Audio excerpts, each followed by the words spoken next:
All right, we're back inside Spotlight. Glen, Fido, Francis. What's up, man? Fido or Fido? Fido. Fido. Yeah, it's Fido. That's a nickname? Or Yeah, it's a nickname. It's a nickname. How you get that? Hey, yo, Glen used to coach my primary school. Yeah, he coached T and them and they went thing. That's like a million years ago. No, I didn't.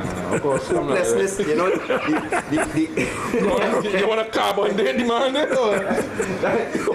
me get the definition of futility. Coaching, take the play. But what the hell, boy? What the look, you know, I just go in the trophy cupboard. The trophy cupboard.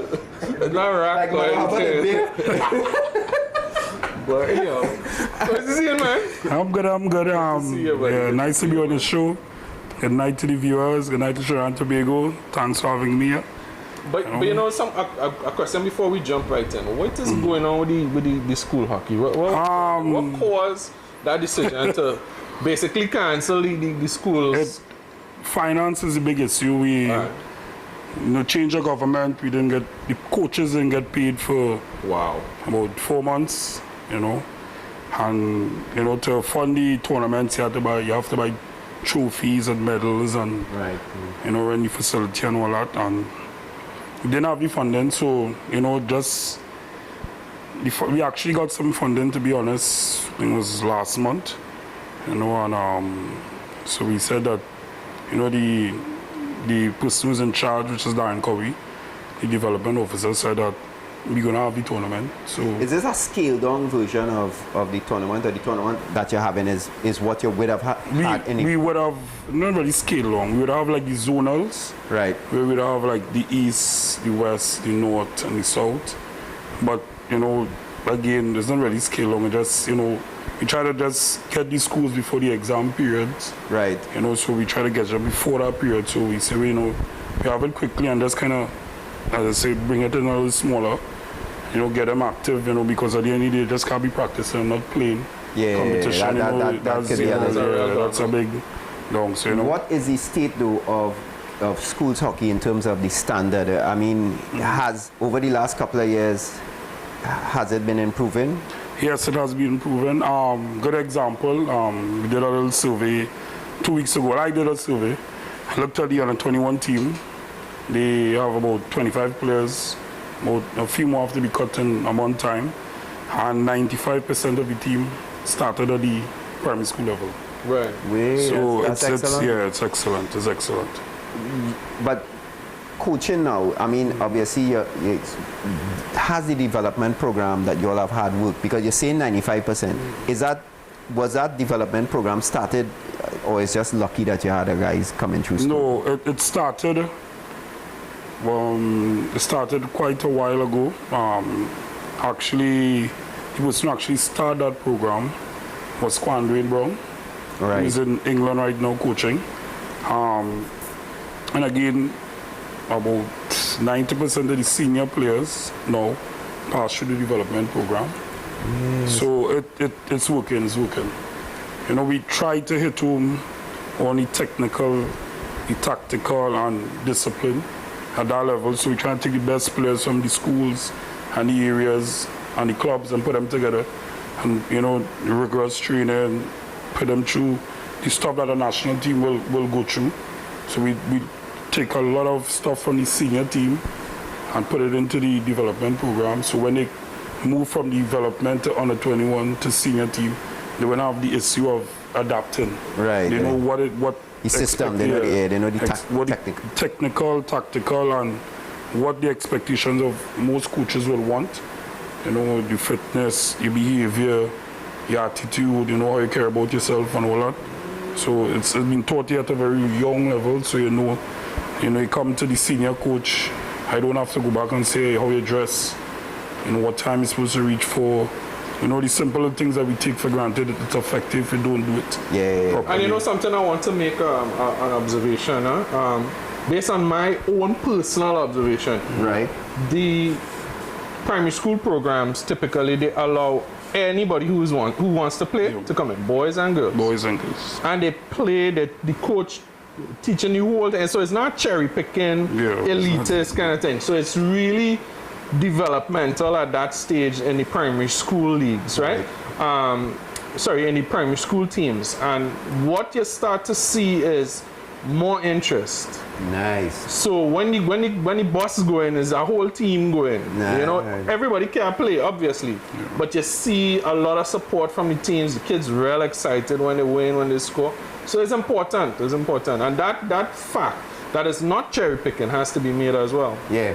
Fido, tell us a little bit about the primary schools and how you set up the competition, how it's going to be at the Tackerigo. Okay. That's tomorrow. That's right? tomorrow. Right. Tomorrow, looking at the fixtures, it's going to be 10 teams, boys, 10 boys, 10 girls. Right. They're going to play 10-minute games. We're going to cut the pitch in half. 2 games will play at the same time. Right. They're going to be 6 aside. Nice. A goalkeeper and 5 players. So they'll play 10 games. Why 6 players on the team for primary school? At the primary school level, it's much easier to control with the 6 against 6.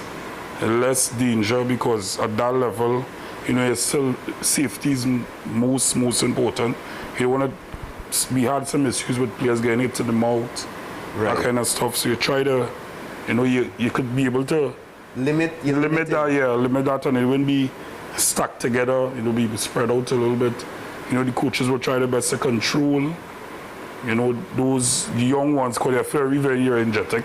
I know they want to win, and they want to win. Very, yeah. Put that word, yeah, about 10, yeah. And then you will have, obviously, some schools going to be stronger than some schools. Right. So, you know, you have to keep that safety factor in. They might shoot a little harder than the next schools. You know, you have to make sure, you know, and then, you know, I'll say if the loss, you're kind of depressed, you have to come and go and talk to them. When they win, the secondary schools level. At the secondary school level, we have the tournament, so the under 15s. What's the dates on that? The 10th and 11th March. Okay, good. We have the under 15 boys and girls, and the under 20 boys and girls. Same venue? Same venue. Right. What's the state of the pitch up there, though? We had an issue with it. But again, I said as government change, we had an issue with it earlier this year, that it was dirty, and you have to clean the pitch at least twice for the year, because a fungus grows on it and becomes very slippery. Yeah, boy. And it could get damaged very easily.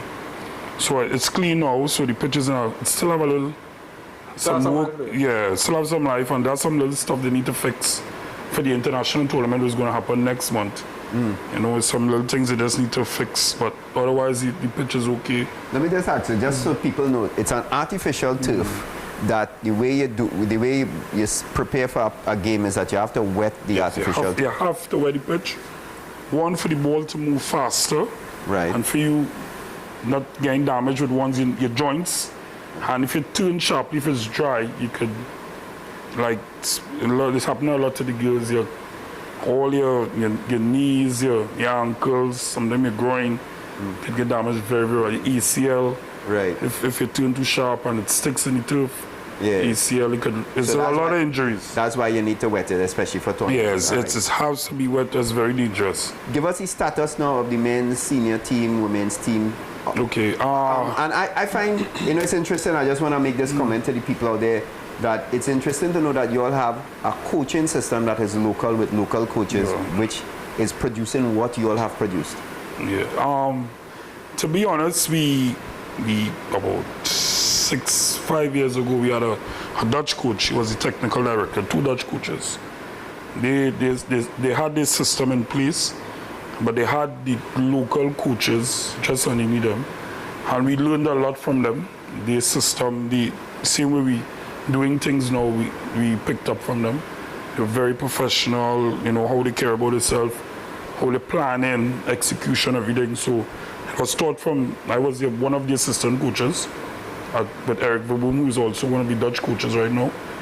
You know, and I learned a lot from him, and it was amazing working with him. And if hockey's like that, you can imagine how they run their football, and it was just outstanding. It was just, you know, when you go, you're excited to work with him. Everything is in detail. Everything. You know, and he wasn't afraid to pass the information on to you. And you know, you always said that it would not be here for long, Fido.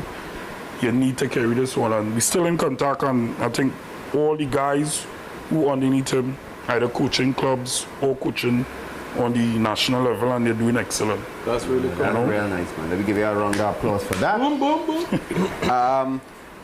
Y'all still in Olympic qualifiers? No, y'all out? it was out. It was very tough for us. I think it was very tough, to be honest. It was one team from our zone, and that is Argentina, who's ranked number 6. Because, oh God, Who's ranked number 6. kind of 9-0 thing, man. Come now, man. Yeah, it was hurtful. Yeah, man.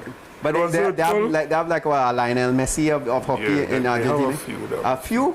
No way. They were ranked number. You didn't stand no chance, they. Argentina They're ranked number 6 in the world. Anywhere for You know? anybody.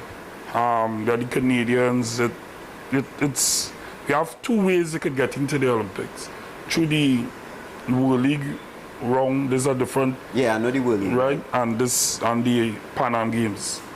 So it was tough for us in the World League again, meeting up with the Argentines. It's always hard. And you're talking about players who would work, just eat and play hockey Right. whole Live in life. it. They live in it, you know. So it's hard to keep and compete with them, but still we always do well, but the scoreline just don't reflect how good we do against them. I think this time was really bad against them. Again, they're getting better and better. And that's the problem I'm having. Me teams going up and we still staying the same way, and that is affecting me as a coach. Right. You know, I'm trying to get the information, I'm getting it. You know, trying to get the players to understand that we need to give a little more And step up. It's hard. Yes, you have the jobs and whatever. It's very tough to try to get players to be professional when you know you have to do a 8 to 4, come and train 6 days a week, hardly any rest, not eating properly, not getting anything. Then you have your school, some of the work, and you know sometimes they why are you doing this? And then some of the players now are actually starting families. So all these little issues we have, you know, I hear you. like everything. So it's tough, but I think it's some excellent bunch of guys we're working with, you know.